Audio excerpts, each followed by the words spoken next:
अस्सलाम वालेकुम व्यूअर्स। पाकिस्तान भर के तमाम नाजरीन और बैरून मुल्क मुकीम तमाम पाकिस्तानियों को प्रोग्राम पॉलिटिकल टॉक में खुश आमदीद कहेंगे। प्रोग्राम के आगाज़ में बात करेंगे अफ़गान पॉलिसी के हवाले से और कश्मीर के हवाले से। पार्लियामेंट हाउस में इन कैमरा सेशन हुआ जिसमें अस्करी क़यादत ने अपोजिशन समेत हुकूमती अरकान को एतमाद में लिया। उस इजलास में वज़ीर आज़म साहब की अदम शिरकत से बहुत से सवालात जन्म ले रहे हैं और इसके अलावा मुल्क की जो मौजूदा सियासी सूरत हाल है उस पर भी गुफ्तगू करेंगे प्रोग्राम में। इन तमाम सूरत हाल पे गुफ्तगू के लिए आज हमने प्रोग्राम में मदऊ किया है पाक सरजमीन पार्टी के जॉइंट सेक्रेटरी डॉक्टर यासिर को। अस्सलाम वालेकुम। वालेकुम सलाम। आप क्या समझते हैं कि पाकिस्तान ने जो अभी फ़ैसला किया है वज़ीर आज़म इमरान ख़ान ने कि चाहे कोई कितना भी दबाव डाले लेकिन चीन से ताल्लुकात हम मुस्तहकम ही रखेंगे, आप क्या समझते हैं कि पाकिस्तान के हक़ में कितना बेहतर है? मेरे ख़्याल में जो इस टाइम ख़ित्ते के हालात हैं और अमेरिका क्योंकि अफ़गानिस्तान से निकल रहा है, उसने अपनी बेसेस आज आपने जैसे देखा कि उसकी सबसे बड़ी जो बेस थी बकराम एयर बेस, उसने वो भी खाली कर दी है। और जिस तरह तालिबान टेक ओवर कर रहे हैं अफ़गानिस्तान में, काबुल के करीब तक पहुंच गए। इवन जो वो फ़ौज अफ़गानी फ़ौज जिसको अमेरिका ने 20 साल ट्रेन करा है, वो जब तालिबान आ रहे हैं तो उनके सामने सरेंडर करते जा रहे हैं वो लोग। तो इलाके दर इलाका जो तालिबान है उनका उस पर होल्ड और कंट्रोल आता जा रहा है। तो ऐसे मामलात में जहां अमेरिका निकल रहा है अफ़गानिस्तान से और तालिबान पूरा टेक ओवर कर रहे हैं, तो मेरा ख़्याल है डिसीजन बिल्कुल ठीक है ये वाला इस टाइम जो लिया जा रहा है। हम किसी और की जंग अपने ऊपर क्यों मुसल्लत करें, हम क्यों अपने अड्डे दें, अपनी क्यों एयर बेस इधर दें, जब तालिबान वहाँ पे अफ़गानिस्तान में पूरा कंट्रोल संभाल रहे हैं इस टाइम। और अगली हुकूमत जैसा कि लग रहा है कि अफ़गानिस्तान में तालिबान की ही होगी, तो लड़ाई करके पाकिस्तान को तो कुछ नहीं मिलना है, उल्टा और पाकिस्तान के हालात ख़राब होने जो इस टाइम सारी पोजीशन चल रही है। तो बिल्कुल ठीक डिसीजन है। और ये policy making I think establishment पूरा आपकी इन्वॉल्व होती है, पूरी एक आर्मी इस पॉलिसी में होती है। जो पॉलिसी है उसको ऑब्वियसली पॉलिटिशियन पे टेक ओवर करके आगे लेके चल रहे होते हैं। तो अमेरिका अगर चाहे कि इधर पाकिस्तान से बैठ के अफ़गानिस्तान में जंग लड़े तो फिर ऐसा तो नहीं होगा। फिर रिटेलिएशन में वही पुरानी चीज़ होंगी, धमाके होंगे, उसमें पाकिस्तानी मारे जाएंगे। अमेरिका तो कुछ नहीं जा रहा। अमेरिका 20 साल में तालिबान को नहीं शिकस्त दे सका, तो अब आप क्या समझते हैं पाकिस्तान में बैठ के दे सकता है? तो बहुत अच्छा डिसीजन है कि पाकिस्तान अपने ऊपर कोई जंग मुसल्लत नहीं कर रहा। जिस तरह पाकिस्तान अमेरिका को आंखें दिखा रहा है तो खदशा तो खुदा न खास्ता ये है कि हमारे मुल्क में एक मरतबा फिर दहशतगर्दी को जन्म होगा। आप क्या समझते हैं इस बारे में, आप कुछ बताइएगा ज़रा। आपके इदारे काफ़ी मजबूत हैं। आप कहते हैं आपकी एजेंसियाँ जो हैं दुनिया की नंबर 1 है, तो उनके पास इंफॉर्मेशन भी होती है, उनका काफ़ी ज़्यादा होल्ड है पाकिस्तान में। तो इतना आसान नहीं है किसी और का पेनिट्रेट करके हालात ख़राब करना। और दूसरी बात, अमेरिका जब तक अफ़गानिस्तान में बैठा हुआ था तब तक आप कह सकते हैं अमेरिका मजबूत था और पाकिस्तान में डायरेक्ट इन्फ्लुएंस था। अगर अब अमेरिका कुछ चाहे डायरेक्ट को अमेरिका से तो कुछ कर नहीं सकता है, वो उसका कोई ना कोई जगह कोई अड्डा चाहिए, या तो वो इंडिया में बैठ के कुछ करे। अफ़गानिस्तान से वो लोग जा चुके हैं, तो बहुत अच्छी बात है। हर मुल्क का अपना हक़ है कि अपने वो रिलेशन दूसरे ममालिक के साथ बनाए, तय करे और जो उसके मुल्क की मफाद में हो। तो अगर चाइना के साथ जा रहे हैं तो मेरा नहीं ख्याल जो नया जो ब्लॉग इस टाइम बनने जा रहा है जिसमें चाइना है, रशिया है, पाकिस्तान है, अफ़गानिस्तान आ रहा है, ईरान आपका शामिल हो रहा है, तो एक बेहतर डिसीजन है जो आगे मुस्तकबिल के लिए काफ़ी अच्छा साबित हो सकता है। वक्त वक्त की बात है, अमेरिका भले सुपर पावर हो लेकिन वक्त एक जैसा नहीं रहता हर किसी के लिए। चेयरमैन नैब के हवाले से कहा यह जाता है कि वो गैर जानिबदारी का मुज़ाहरा नहीं करते, वो जानिबदार हैं। आप क्या समझते हैं कि चेयरमैन नैब जो हैं मौजूदा वो जानिबदार हैं या गैर जानिबदार? नैब जो इदारा बनाया है ना, ये नैब इदारा शुरू से आज तक ये इसको पॉलिटिकल विक्टिमाइजेशन के लिए इस्तेमाल करा गया है। मतलब नैब कहीं छापा मारने जा रहा है, उससे पहले वज़रा को पता होता है कौन उठने वाला है, किसके ख़िलाफ़ केस बनने वाला है। तो नैब से पहले, उसकी प्रेस रिलीज़ से पहले, उसके छापे से पहले आपके वज़ीर बता देते हैं इन पे बुरा वक्त आने वाला है। तो अगर नैब जानिबदार नहीं होता, गैर जानिबदार होता, तो उसी तरह हुकूमत पे भी केसेस बन रहे होते। जो हुकूमत के वज़ीर हैं इस टाइम, बड़े बड़े, कियानी साहब का स्कैंडल आया था जो उन्होंने वो दवाओं में गुर्बत करी थी। उसके अलावा भी जुल्फ़ी बुखारी साहब का भी आया है, मालम जब्बा केस है, पेशावर मेट्रो BRT है। तो वो तो सारे आज अपने वज़रा बैठे हुए उनके। अगर गैर जानिबदार होता, सबसे पहले उनको उठाया जाता, एग्ज़ाम्पल सेट की जाती, उसके बाद फिर अपोजिशन पे हाथ डाला जाता ताकि कोई उंगली नहीं उठा सकता उनके ख़िलाफ़। लेकिन जब अपने वज़रा को आप हाथ नहीं लगाएंगे, उनको रिलीफ देंगे, ये जो आपके पार्टनर इन क्राइम्स है चौधरी बरादरान को रिलीफ मिल रहा है, फिरदौस आशिक अवान को रिलीफ मिल रहा है, खुसरो बख्तियार को रिलीफ मिल रहा है, अलीम खान को रिलीफ मिल रहा है, सारे बाहर बैठे हुए दंदनाते फिर रहे हैं और फिर आप दूसरों को पकड़ते रहो, कोई एक केस भुगते हैं, तो फिर इस तरह के इल्ज़ाम तो लगेंगे। ये तो इदारे की अपनी साख के ऊपर है कि उसका चेयरमैन किस तरह उस इदारे की साख बहाल करता है। वज़ीर तवानाई हमाद रज़ा साहब कहते हैं कि जो तवानाई बहरान पर एक हफ़्ते पर काबू पा लिया जाएगा, आप क्या समझते हैं कि उनकी बात में कितनी सदाकत है? बिजली की जो प्रोडक्शन है जो लास्ट हुकूमत में रही है, तो प्रोडक्शन तो आपके पास कैपेसिटी से ज़्यादा है, जितनी आपकी रिक्वायरमेंट है उससे कई गुना ज़्यादा आपकी मेगावाट्स में प्रोडक्शन है इस टाइम। जो असल मसला है वो डिस्ट्रीब्यूशन का है, आपकी डिस्ट्रीब्यूशन ठीक नहीं है और मेंटेनेंस ठीक नहीं है। ये हमारे वज़रा जो इधर बैठे हुए होते हैं वो सुबह से रात तक अगर आप देखें हुकूमत की, वो अपोजिशन को गालियाँ दे रहे हैं और बुरा बोल रहे हैं और ये बताने में पूरा दिन अपना गुजार देते हैं कि अपोजिशन ने पिछले अदवार में क्या करा है और कितनी उनकी करप्शन है। इससे बेहतर है अगर अपने इदारे पे कंसंट्रेट करें और जो असल काम है आवाम को रिलीफ देने के वो करें। आई थिंक उनका खुद ही एक जो वोट बैंक है वो बढ़ जाएगा। ये मेंटेनेंस नहीं करते हैं, अब ये नेचुरल अपने उस पर इंतज़ार करते हैं। मैं आपको कराची की एक एग्जांपल दूँ, के इलेक्ट्रिक है, के इलेक्ट्रिक के पास अगर पूरी है अपनी प्रोडक्शन, इनको मिल रही है बिजली पीछे से सारी चीज़ें, लेकिन मेंटेनेंस नहीं हो रही है। अब वायर है, अब एक साल अगर उसकी मेंटेनेंस नहीं होगी तार की, तो उस पर ह्यूमिडिटी की वजह से मट्टी की तय आ जाती है।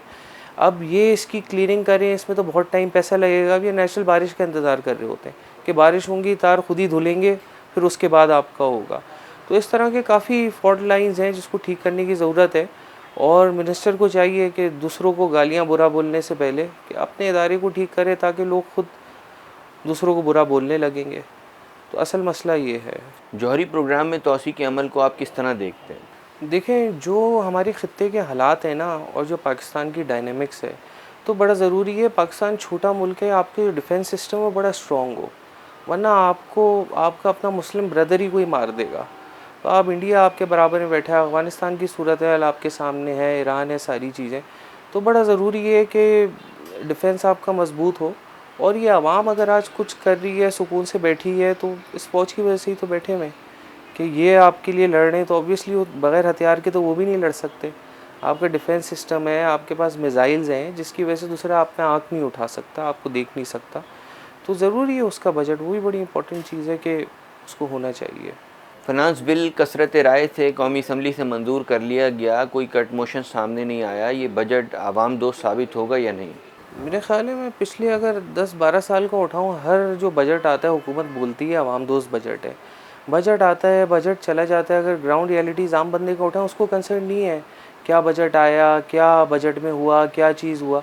वो एक्सपेक्ट करता है कि ग्राउंड लेवल पे रिलीफ हो, उसको दाल सस्ती मिले, उसको रोटी सस्ती मिले, उसको पेट्रोल सस्ता मिले, आटा सस्ता मिले। तो वो जब वो ही नहीं मिलेगा तो फिर उस बजट का फ़ायदा नहीं है। जो एक कागज़ में बजट है आपके, वो जो बातों की हद तक है। और ये फिगर्स जो हैं काफ़ी हद तक हुकूमत की तरफ से मैनिपुलेट करे गए हैं।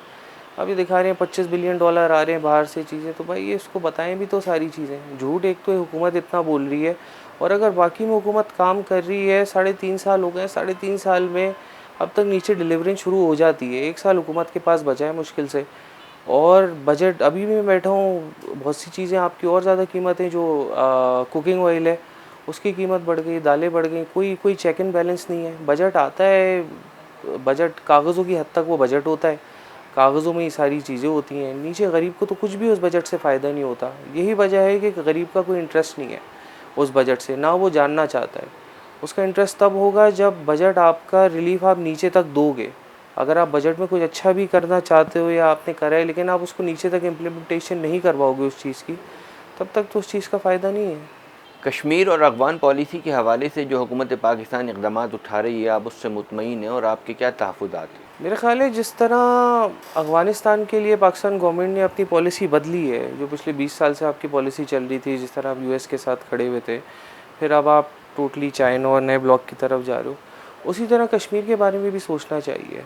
आपका एक ब्लॉक अच्छा बन रहा है, एक आपको सपोर्ट मिल रही है, चाइना रशिया सब आपके साथ खड़े हैं, तो आपको फोर्सफुली अब इंडिया से इम्प्लीमेंट कराना होगा कश्मीरी भाइयों के लिए, उनकी आज़ादी के लिए अब जद्दोजहद तेज़ करनी पड़ेगी। ना कि सदियों से देख के आ रहे हैं, पिछले 3.5 साल में भी ये हो रहा है कि जी 1 मिनट की खामोशी हो गई, जुम्मे को रुक गए, कश्मीर डे पे आपने रैलियां निकाल ली, इज़हार यकजहती कर ली, वहाँ कश्मीरी मारा जा रहा है बेचारा, उसका कोई पूछने वाला नहीं है। कर्फ्यू लगा हुआ है, आर्टिकल जो उन्होंने नाफिज करा हुआ है मोदी ने, वहाँ पे वो कश्मीरी जो इलाका है वहाँ पे हिंदुओं को ला ला के आबाद कर रहे हैं ताकि वो अपना इम्पोज करा सकें आर्टिकल, उनकी आबादी ज़्यादा बढ़े। तो ये नाइंसाफ़ी, आई थिंक पाकिस्तान को एक स्टैंड लेना पड़ेगा और इसके लिए जद्दोजहद को अपने तेज़ करना पड़ेगा, लड़ना पड़ेगा कश्मीरी भाइयों के लिए। तो जब तक ये नहीं करेंगे तब तक तो आज सिर्फ कितने 70 साल 75 साल तो हो गए हैं पाकिस्तान को बने हुए भी।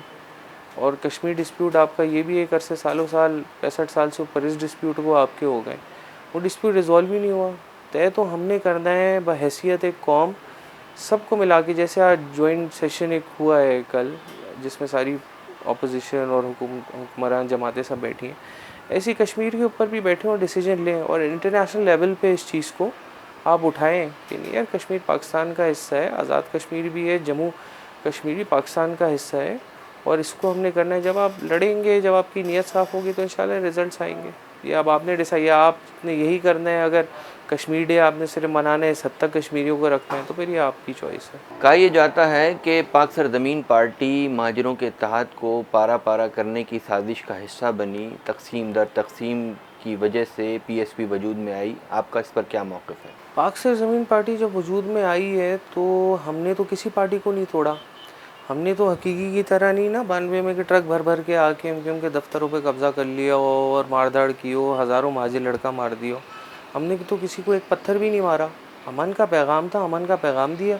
जो बेचारा तंग था इस जमात से और जो परेशान था, जिसको इस बैनर तले ज़बरदस्ती बिठाया गया था लाके कि नहीं यार तुम महाजिर हो तो एमक्यूएम से एसोसिएटेड हो, तो वो खुद ही निकल के आया हमारे पास और उस पर कोई पाबंदी नहीं है। बहुत से हज़ारों की तादाद में लोग आए, 100 की तादाद में लोग चले भी जाते हैं। इससे पहले तो आज तक ये कभी नहीं हुआ है। मतलब एमक्यूएम छोड़ने का मतलब ये था इससे पहले कि आप एमक्यूएम छोड़ी तो आप मारे गए, फिर तो आपका कोई सर्वाइवल था ही नहीं, तो इसलिए डर के कोई कहता नहीं था। जितनी लाशें यहाँ गिर रही थी, अगर 2016 से पहले आप देखें, मुस्तफ़ा कमाल साहब के आने से पहले रोज़ की 22 का फिगर होता था, ऑन एवरेज 22 आपकी लाशें होती थी। जब कोई लड़का घर से निकलता था तो पहले वो न्यूज़ देखता था क्या हालात हैं, क्या चीज़ है। जब वो काम पे जाता था तो उसकी माँ दुआ कर रही होती थी खैरियत से आज आ जाए, जो हालात थे। तो अल्हम्दुलिल्लाह 2016 के बाद लाशें तो नहीं गिर रही महाजिरों की। मतलब आपने महाजिरों को कोई यूनिवर्सिटी नहीं दी, कोई अच्छा कॉलेज नहीं दिया, महाजिरों को आपने सिर्फ कब्रिस्तान दिया। 30 साल आपने सियासत से कब्रिस्तान के लिए की थी, महाजिरों को बड़े। आज हम लोग अगर महाजिरों के लिए काम कर रहे हैं, महाजिर बहुत बड़ी तादाद में एक मुस्तफ़ा कमाल साहब के साथ खड़ा है। और हम लोग जब बात करते हैं, जो आज जो महाजिर जो लड़का है जिसकी उम्र 30 साल से 45 साल तक की, वो आपका ज़ाया हो गया है।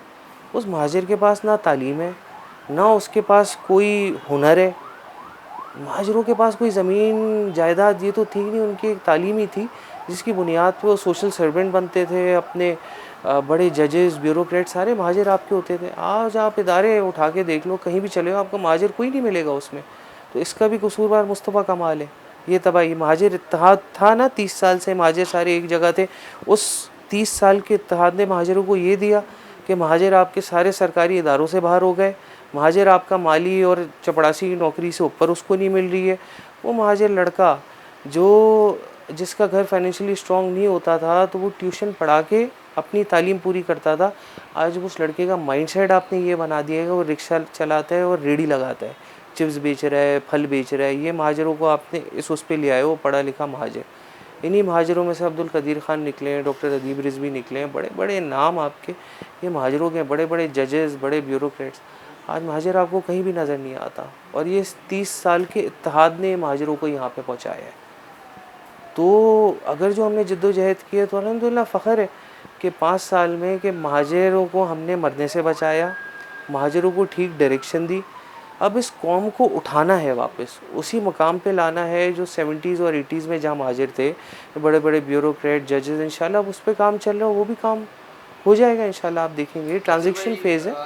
क्या वजह है कि पाक सरजमीन पार्टी न सूबाई सतह पर न कौमी असम्बली में कोई अभी वाज़ेह नुमाइंदगी हासिल नहीं कर पा रही? क्या अवामिल है? सर बात यह है कि किसी की सपोर्ट पे तो हम आई नहीं है, ना किसी इदारे की सपोर्ट पे आए। नवाज़ शरीफ साहब जब आए थे तो माशाल्लाह फुल ज़िया-उल-हक साहब का हाथ था, आती वज़ीर आला बन गए थे। भुट्टो साहब आए थे तो याया खान के बच्चे थे, वो भी, उनको भी आती पोजीशन मिल गई, एकदम से ऊपर सारे वो हो गए। जब आप एक पार्टी बनाते हो और आपके पीछे कोई सपोर्ट नहीं होती है तो इट टेक्स टाइम। एक हमारी ह्यूमन मेंटालिटी है, हमें पता है एक चीज़ ठीक है, ये बंदा ठीक बोल रहा है, लेकिन उसको एक्सेप्ट करने में हमें टाइम लगता है। एक 30 साल की जमात, उसको हमने तो नहीं तोड़ा। अगर अल्ताफ़ हुसैन साहब ने कोई तकरीर करी है तो वो तो उसकी वजह से वो पाबंदी उन पे आई है, हमारा तो उसमें कुछ वो नहीं था। हमने सिर्फ आवाज़ लगाई थी, महाजन हमारे साथ आके खड़ा हो गया। तो अगर ये समझना कि 5 साल की पार्टी सब कर ले और ऐवानों में भी चली जाए, तो वो मेरे ख्याल है थोड़ी सी ज़्यादती। अगर आप एमक्यूएम का भी माजी उठाएं तो एपीएमएस 78 में बनी थी। एमक्यूएम ने पहला इलेक्शन 87 में जीता था। कितने साल लगे थे? 9 साल का अरसा था जो उनकी जद्दोजहद थी। फिर 87 में पहला इलेक्शन जीता था। सवाल करा कि यार तुमने 9 साल क्या करा, लेकिन उसके बाद जब आए तो फिर आप फिर बैठते हो, सस्टेन करते हो। कोई भी चीज़ जो आर्टिफिशियल नहीं होती, अपने ओरिजिनल पेस पे जो चल रही होती है, तो हमेशा उसको टाइम लगता है, उसकी बेस मजबूत हो रही होती है। और वो जब आती है, और आज हालात ने साबित करा है, मतलब जो पिछले इलेक्शन पे तो इतना बड़ा सवालिया निशान है, उसको तो कोई काउंट ही नहीं करता है अपने उसमें। मतलब जिस तरह पीटीआई को लाया गया, जो उनके एमएनए एमपीए सो रहे थे, वो तो हार के उठा के बताया गया है। हम भी कईयों को जानते, 2 दिन तक वो मान ही नहीं रहे थे कि वो जीत गए, जब तक उनके ऑफिशियल जो ऑर्डर थे वो नहीं इशू हुए कि आप उसके, तो वो तो मानने को नहीं तैयार थे वो जीत गए, वो तो सो रहे थे। तो पाकिस्तान में बड़ी बड़ी चीज़ें होती हैं। शौकत अजीज़ को वज़ीर आज़म बना दिया जाता है रातों रात बाहर से लाके, आप क्या एक्सपेक्ट करते हो? तो लेकिन उसका खमियाजा आपकी आवाम भुगतती है।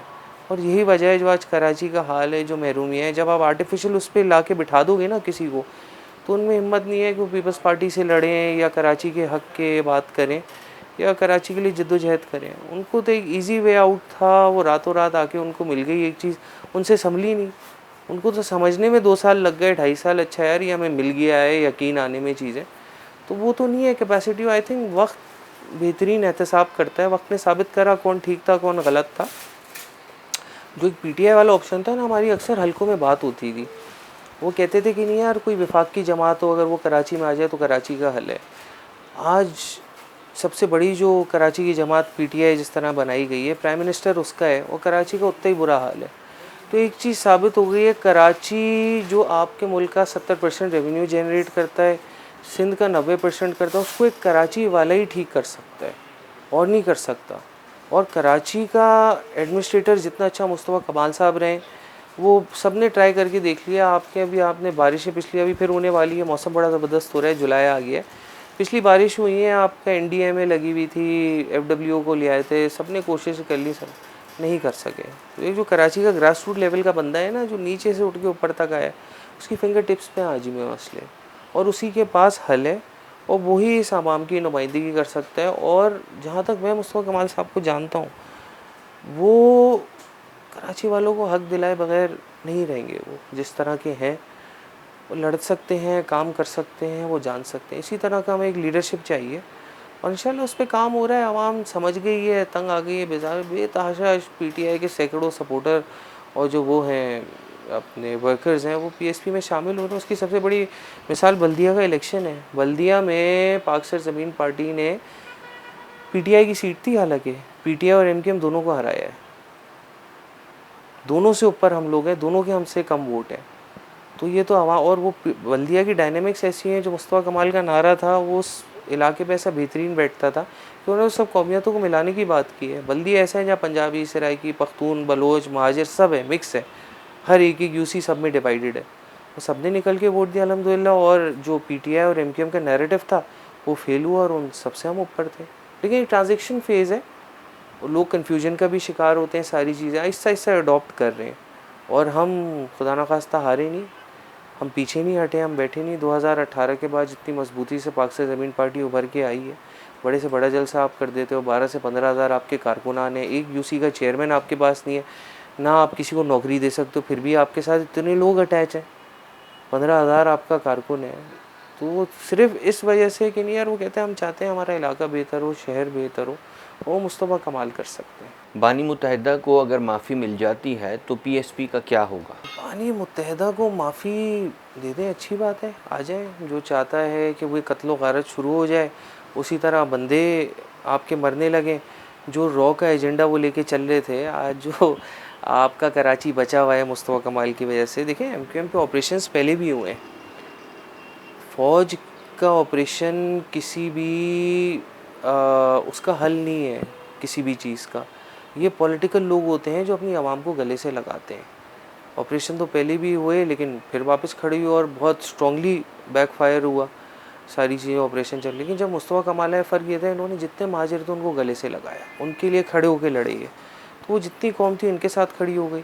अगर कोई चाहता है कि वापस कराची में बत्ता हो, कत्लो गारत हो, फ़िरका वारियत हो, नस्ल परस्ती हो, रोज़ फिर 22-25 लड़का मरे, कब्रिस्तान आबाद हो, और बड़ी बात होगी मेरे ख्याल है हमारे इदारे और हमारी फ़ौज कि अगर उस चीज़ को एक्सेप्ट करें कि जो खड़े हो के बाहर पाकिस्तान के जो ख़िलाफ़ उसने नारे लगाए और मोदी से सपोर्ट मांग रहा है और उसके, तो मेरा नहीं है, ही हैज़ नो फ्यूचर। ये र्यूमर्स हैं, ये उनकी तरफ से उड़ाई जाती हैं कि यार ठीक है आ रहे हैं। आना होता सर 5 साल हो गए हैं अभी तक, आ जाते तो वो खड़े हो गए इस टाइम ना इंडियन चैनल्स को इंटरव्यू देके इंडिया की सपोर्ट का ऐलान नहीं कर रहे होते। तो वो ही has no future. Altaf Hussain chapter is close. वो एक माजी था, माजी बन गए हैं अब वो, और आगे जो फ्यूचर है वो मुस्तफ़ा कमाल है। इंतखाबी इस्लाहात के हवाले से पाक सरजमीन पार्टी का क्या मौक़िफ़ है? इंतखाबी इस्लाहात बिल्कुल होना चाहिए, लेकिन उसके लिए सबसे ज़रूरी है कि आपकी जो मरदमशुमारी है वो ठीक हो आपकी। आप जब तक सेंसस आपका ठीक नहीं होगा, आप गिनती अपनी ठीक नहीं करोगे, तब तक किसी भी चीज़ का फ़ायदा नहीं है। आपका कराची की आवाम को अगर 1 करोड़ आप 70 लाख गिनोगे और कराची की आवाम 3 करोड़ है, तो आप क्या इस्लाहात करोगे उसमें? आप रिसोर्स की डिस्ट्रीब्यूशन ही जब नहीं कर सकते हो, आप सीटें किस तरह बढ़ाओगे? तो ये तो ज़्यादती हो रही है। और उसको जो अभी जो सेंसस को देखें, सेंसस जैसे कश्मीर इशू है ना, मुतनाज़े है, वैसे ही जो आपका सेंसस था वो मुतनाज़े था। अब पीटीआई और एमक्यूएम को ही चाहिए था इसको मुतनाज़े रहने देते, जब भी नेक्स्ट सेंसस होता तो ये वहीं से कंटिन्यू होता। लेकिन दोनों इस कराची के हक की जंग लड़ने वाले दोनों ने उसको पोस्ट कर दिया, हाँ भाई ये मरदमशुमारी ठीक है और अब हम अगली मरदमशुमारी करेंगे। तो हमारी तो जंग इसके ख़िलाफ़ है नहीं, पहले इसको आप मुतनाज़े रहने देते और फिर आप उसको, ताकि यहीं से कंटिन्यू होता। जब तक मरदमशुमारी आपकी ठीक नहीं होगी, आप रिसोर्स की डिस्ट्रीब्यूशन ही नहीं कर सकते हो। एक इलाके में आपके 20,000 लोग रह रहे हैं, अगर उनको आप 10,000 गिनोगे तो आप पानी 10,000 के हिसाब से दोगे। जो उधर फैसिलिटीज़ हैं वो आप 10,000 के हिसाब से उनको दोगे। कैसे आप समझते हो कि स्ट्रक्चर ठीक हो जाएगा, चीज़ें ठीक हो जाएंगी? पीपल्स पार्टी और दूसरी जमातों को डर है कि अगर सेंसस ठीक हो गया तो आपकी जो अर्बन एरियाज़ हैं वो मेजॉरिटी ले जाएंगे, अगला वज़ीर आला वो अपना बिठा देंगे लाके। तो पीपल्स पार्टी तो जुल्म कर रही है, जो कराची और शहरी इलाकों के दुश्मन हैं उसके साथ उसको सपोर्ट पीटीआई और एमक्यूएम वाले भी कर रहे हैं। तो फिर आप कहें कि यार मुस्तफ़ा कमाल आवाज़ नहीं उठाए, इनके ख़िलाफ़ बोले नहीं, तो ऐसा तो नहीं हो सकता। पूरे कराची की जंग वो लड़ रहा है इस टाइम, बंदा अकेला खड़ा होकर। सुप्रीम कोर्ट भी गया सेंसस के मामले को लेके, सारी चीज़ें सबसे पहले हमने रेस करा। तो इनका कोई वो नहीं है। अभी प्राइम मिनिस्टर साहब ने मेरे ख्याल 40-40 करोड़ रुपये एक एमएनए को दिए। अब डेवलपमेंट के नाम पे आपका क्या काम हो रहा है? चंद गलियों में आपने सिर्फ कारपेटिंग करा दी, 40 करोड़ रुपये एक एमएनए को मिले। ये मुस्तफ़ा कमाल था जिसने 300 अरब में पूरा कराची बना दिया था। और 300 अरब में ये नहीं था कि 300 अरब पूरे डेवलपमेंट के थे। 300 अरब से आपके 4 साल में तनख्वाहें भी गई हैं, गाड़ियाँ भी ली हैं, फ्यूल भी गया है। उसमें से आप समझ लें 130-140 अरब थे डेवलपमेंट, जो पूरे कराची का नक्शा बदल गया था। तो आप जब तक अपनी बेसिक्स ठीक नहीं करोगे ना, आपका K4 का मंसूबा उन्होंने बनाया, उसके बाद उसका फ़ेज़ 2 था, सारी चीज़ें थी, वो पानी का आपने कोई डिस्ट्रीब्यूशन नहीं करा। बल्दिया से हम इलेक्शन अभी लड़ रहे थे, वहाँ बैठे हुए थे, जो लाइन जो मेन आ रही है मुस्तफ़ा भाई के दौर में डाली गई थी, उस पर कोई 40 के करीब तो हाइड्रेंट बने हुए, 172 उस पर इलीगल अलग कनेक्शन हुए हुए। तो आप क्या एक्सपेक्ट करते हो मिल जाएगा? जिस देखें कराची एक ऐसी लोगों ने सोने की चिड़िया समझ लिया है, हर कोई समझता है उसके बाप का माल है। खा लो जितना खा सकते हो, बस खा लो। जो भी इधर बाहर से, कराची की बदकिस्मती है ना, यहाँ का पुलिस वाला कराची का है, ना यहाँ के सरकारी अफसर हैं वो कराची के हैं, ना यहाँ का वज़ीर आला है वो कराची का है। वो सब बाहर से आते हैं कराची, अपनी जेबें भरते हैं और सारे बाहर निकल जाते हैं। तो जब तक कराची वाला नहीं, कराची वाले को यहाँ का हक दिया जाएगा या यहाँ की नुमाइंदगी नहीं होगी, और मुस्तफ़ा कमाल जैसे बंदे की जो जिस तरह का वो इंसान है, इस पर कोई करप्शन का एलिगेशन नहीं है और हम काम करते हैं, अक्सर लोगों का परसेप्शन बड़ा सख्त बंदा है, इनको ठीक करने के लिए ऐसा सख्ती बंदा चाहिए तो मार मार के इन लोगों को ठीक कर दे और फिर सिस्टम ठीक होगा। तो वरना नहीं होगा, इसी तरह हम बैठे रहेंगे सर परेशान। प्रोग्राम अपने अख्ताम को पहुँचता है। अपने मेज़बान वकार हुसैन को दीजिए इजाज़त। अल्लाह ने के बाद।